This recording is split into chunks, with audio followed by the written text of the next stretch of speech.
What's up, guys? Just making a quick video here. I'm replacing the floor pan on my driver's side 2001 Jeep Cherokee XJ 2-door. So I just thought I'd show you the progress and just see if you guys could maybe pick up a few tips from this. So here's where I'm at. I got the floor ripped out. I got to sand down the rust still. So I'm not quite there yet. One thing that I didn't anticipate, I was going to try to just throw this pan in without taking the seat out, but the rust was pretty far back, and in order to get the pan in I had to take it out. So there is a seat riser in this Jeep. I don't know if they're in all Jeeps, but this piece went right up here, and in order to get the floor out I had to take that piece out, and it's tack welded to here, so you can see that was kind of a pain. It's all mangled up and it needs replaced anyway, so that's why I pulled it out.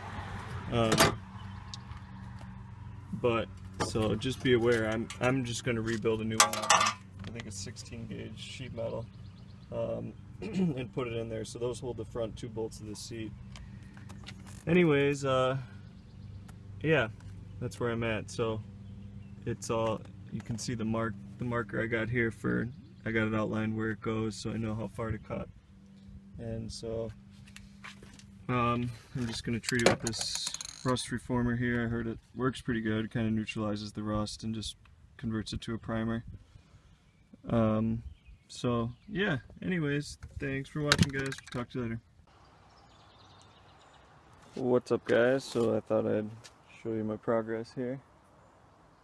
I've got the floor removed and I'm getting ready to put my new panel in. You can see back there, it's all fitted in. You can kind of see the blue outline here. That's where the new panel is going to be, coming up there and then around back here. I think I'm going to rivet it. I've got a welder, but I kind of like the idea of riveting it.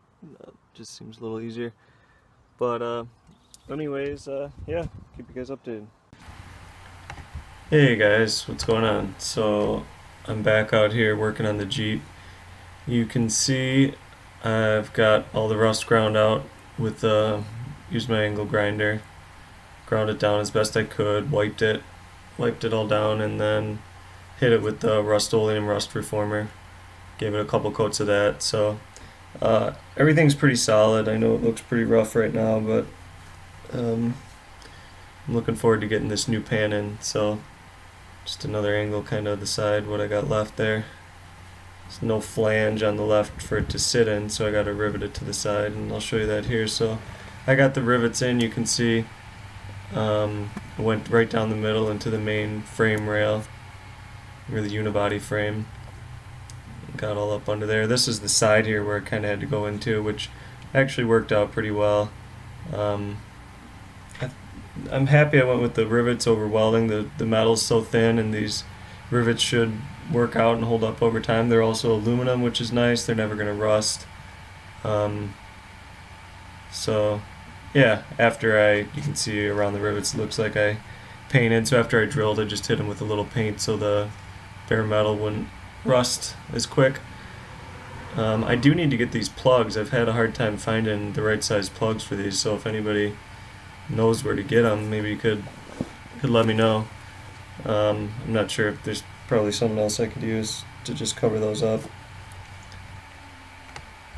So yeah, here's just some more shots. This is before I cut it all out. I was in the process of cutting it out.